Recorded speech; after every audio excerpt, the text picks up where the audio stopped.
Hey, Shalom, Makim Shalom.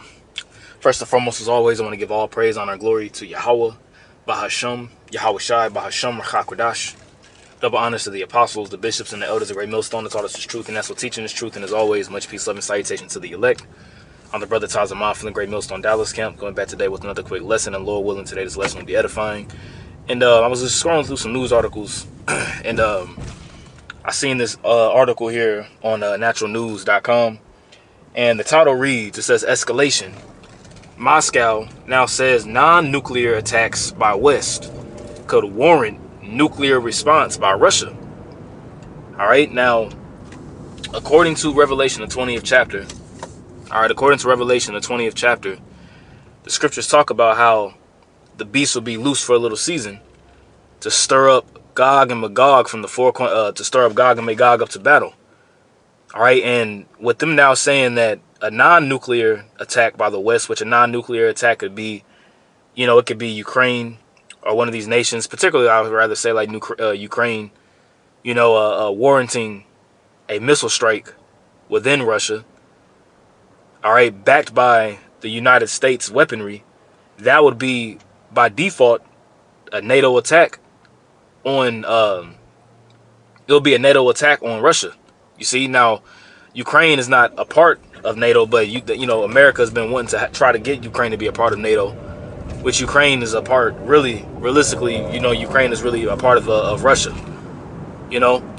And really, with the whole war going on between the Ukraine and Russia has been smacking them. You know what I'm saying? In the stance of them, really just getting their land back.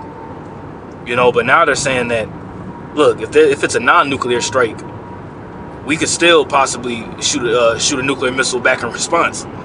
Which this is, at the end of the day, before any kind of nuclear missiles get shot, of course, the MOTB, all right, the MOTB will be fully mandatory upon the planet Earth. Which we're so close, man. We're so close to Yahweh Bashem Shai breaking open this thing, man. You can taste it. You can feel it. All we got to do is just continue to keep biting down, keep praying to Yahweh Bashem Shai and pray for endurance so that we can be saved. Lord willing, be of that number. All right, but hey, this is the prophecy where it talks about how the king's heart is in the hand of the Lord. He turneth it whithersoever he will. And also how the Lord is going to put upon him, and he's going to put in his mind an evil thought. Okay, so just to get the precept like I quoted. All right, this is a Revelation chapter 20. Verse 7, it says, and when the 1,000 years are expired, Satan shall be loose out of his prison. Which Satan being loose out of his prison is from that 1,000 years being expired, which is roughly from around the time of 325 AD, going into the mid to late 1300s, going into the 1400s, whenever Esau established a foothold in the planet Earth and pretty much regained his power through the Renaissance period. He began to paint back over the images of his Renaissance art, his Renaissance his Renaissance way of life, which Renaissance means rebirth. That whole Edomite construct and that whole Edomite structure was rebirthed back into the planet Earth, and Esau was given back that power for a short period of time, which we're in that short period right now. It says, and when 1,000 years are expired, Satan shall be loosed out of his prison, right? And this Satan isn't talking about the spiritual demon Satan, or the devil, as these wacky-tacky Christians like to say. All right, this Satan is talking about Esau as a whole. Esau is known as Satan on the planet Earth. He's also known as the devil. Okay, Satan literally just means adversary. In the Hebrew, that word is shaitan in the Hebrew, which means adversary. Okay, he is the wicked, right? It says, and shall go out to deceive the nations which are in the four quarters of the earth. All right, the four quarters of the earth. Because Esau, he will get what? His blessing will be the fatness of the earth. Okay? And this is talking about the whole earth here. All right? It says Gog and Magog, which that Gog and Magog is talking about Russia. Magog means from Gog. Okay? It says to gather them together to battle, the number of whom is as the sand of the sea, because it's still going to be Esau. It's going to be Esau against Esau. All right? Gog, Russia. All right, it's still Edomites. You do have some Jakes that are scattered up in Russia, as Elder Apostle Tahar went into how Russia was pretty much founded by Jake, with the Scythians and things of that nature. But collectively, who's operating Russia today are they're still Edomites. It's just the Lord, Yahweh Bashem Yahushua, is going to use the Russians, the Russian Edomites, as a pretty much as a battle axe, a weapon of war, for lack of better words, man. You see, the Lord uses nations to bring forth judgment, and that's exactly what the Lord is brewing up. And He's going to cause all these nations to get together in the Valley of Jehoshaphat for World War III, which we see that brewing up. You just had you just have Israeli soldiers actually on the ground in Lebanon. You know, you had one of the top Hezbollah generals. His last name was Nassan. I forgot his last name, but he got killed supposedly he got killed in an airstrike last week. So, you know, you got the port issues taking place. You know, supposedly there's going to be a strike beginning tonight, going into tomorrow, where pretty much the coast, the major ports on the East Coast are going to be closed down due to the union striking for low wages. You know, and pretty much automation of the port, which they're just fast tracking the whole MOTB system. Pretty much, man, the Lord is doing a lot in a little bit of time right now. This is the devil coming down with great wrath, because he knows he has but a short time, and we're pretty much to that point. You see, if you miss a day, man, you know, like I forgot how the saying goes, man. You know, hey, man, you know, if you miss a day, man, you could be out the loop. Okay. It says, and they went up on the breadth of the earth and compassed the camp of the saints about, which the camp of the saints is talking about the Israelites and the beloved city, Israel. And fire came down from heaven, and fire came down from the Most High out of heaven and devoured them. Because that's ultimately what the Lord is going to bring. All right, Yahweh Bashem Yahushua is going to put it in the minds of these different nations, all right, to all of them to push the button.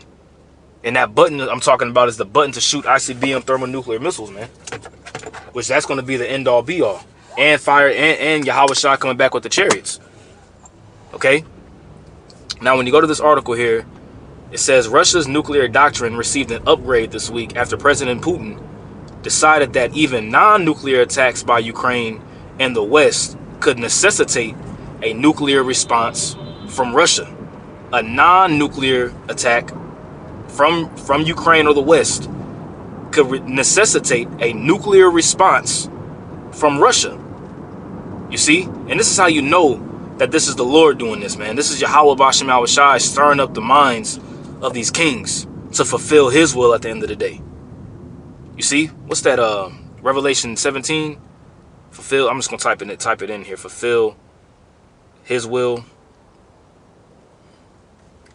Let me see. Damn, am I typing in fulfill correct?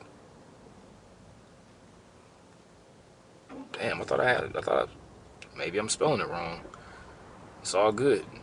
Maybe I'm spelling it incorrect, or maybe that word fulfill is not in there. Revelation 17.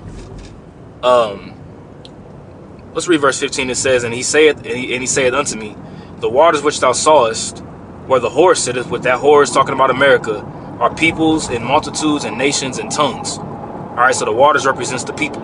Right, it says, in the 10 horns which thou sawest upon the beast, which the 10 horns is talking about the EU, these different European Union nations, all right, which they're upon the beast, which NATO and the EU work together, right? These shall hate the whore. So you're going to have these different EU nations as well as NATO also formulate attacks on America as well. You see, it says, and shall make her desolate and naked, right, and eat her flesh. And they shall eat her flesh and burn her with fire. And that fire is talking about the ICBM thermonuclear missiles, man. You see? For the Most High, okay, so it's fulfilled, 1L. It says, for the Most High hath put in their heart, and their hearts are in their minds, to fulfill his will. You see, that America's not going to be healed, man. The scriptures talk about we would have healed Babylon, but Babylon cannot be healed. You see, ultimately, at the end of the day, all these various different nations are going to fulfill the will of Yahweh Bashem Yahushua, whether they want to or not. Okay? So it says, for the Most High hath put in their hearts to fulfill his will and to agree. You see, they will all agree and give their kingdom unto the beast until the words of the Most High shall be fulfilled. And we're at the time where the words of Yahweh Bashem Yahushua are at the point of being fulfilled. All the prophecies are almost fulfilled, man.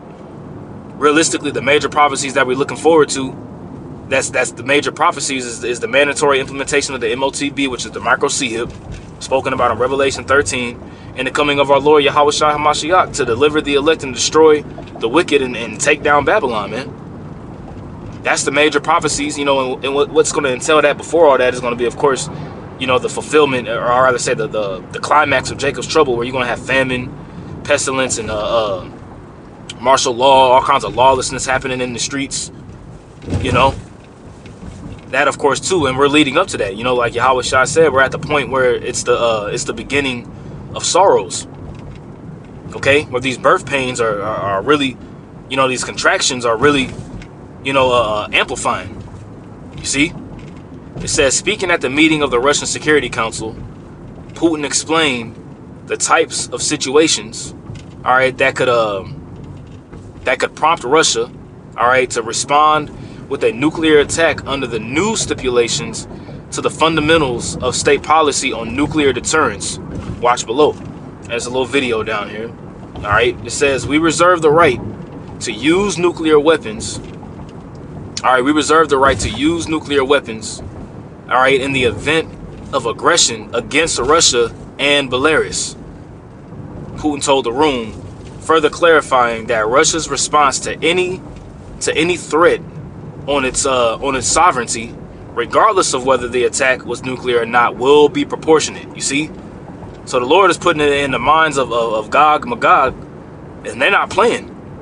That's that evil thought where, you know, where it talks about in Isaiah 30. Well, it says that in Isaiah 38, but it also mentions in excuse me, in Isaiah the 13th chapter, how pretty much they're not gonna you know, they're not gonna matter of fact, let me just get it. Let me get it so I don't quote it incorrectly.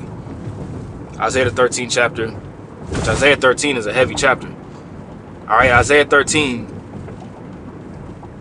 All right, Isaiah 13. I'm gonna jump straight to the point. Here we go. Isaiah 13, verse 17. It says, "Behold, I will stir up the Medes against them," which the Medes here is talking about. It's talking about the Russians. When you look at an ancient map, the landmass of the Medes in the ancient world is where you see Russia today. Okay, so this is prophetically talking about Russia. Behold, I will stir up the Medes against them, which shall not regard silver, and as for gold, they shall not delight in it. You see, there's going to be to a point to whereas they're not even going to delight, and there's not going to be any kind of negotiations that's going to work. You're not going to have the president of the United States at that time, whoever's going to be, whether it's Kamala Harris, whether it's Donald Trump, or whoever. All right, there's not going to be any kind of negotiations that's going to be made to stop these missiles from flying. Okay, because ultimately, Yahweh Bashem Yahushai, his spirit is going to be upon these missiles to do the job. Okay, it says their bows also shall dash young men to pieces, and they shall have no pity on the fruit of the womb. You see, they're not going to be worrying about, you know, the old and the young and the newborn babies and the pregnant women and the young men and things of that nature. They're not going to be thinking about that. You see, the Lord's going to put it in their mind to push the button and to shoot the nukes. It says their eyes shall not spare children. You see, in Babylon, the glory of kingdoms, which is talking about America here, the beauty of the Chaldees' excellency shall be as when the Most High overthrew Sodom and Gomorrah. And what happened with Sodom and Gomorrah? It got burnt up. It got burnt the hell up for all its freakism and immorality that happened there. You see, and this place is going to be likened, and the destruction of this place is going to be likened unto Sodom and Gomorrah. Okay, so when I seen this article, I was like, yo, that's heavy. They saying like, look, it may not. We can use a nuclear. We think about even using a nuclear weapon, our nuclear arsenal, even if it ain't a nuclear response on us. Letting you know that it's the Most High Yahweh Bashem Yahushai that's put it in the minds of the Russians to even say something like that. Remember, the scripture says that the preparation of the heart and the answer of the tongue is from the Lord. You see. So, Lord's will, I'm gonna put the article, the link to this article in the description box so you can take a look for yourself. Once again, I pray this lesson was edifying. I want to give all praise, honor, and glory to Yahweh Bashem Yahushai, Bashem HaKadosh. Double honors to the apostles, bishops, and elders, a great millstone that taught us his truth and also teaching his truth. And as always, much peace, love, and salutation to the elect. Until next time, I say shalom.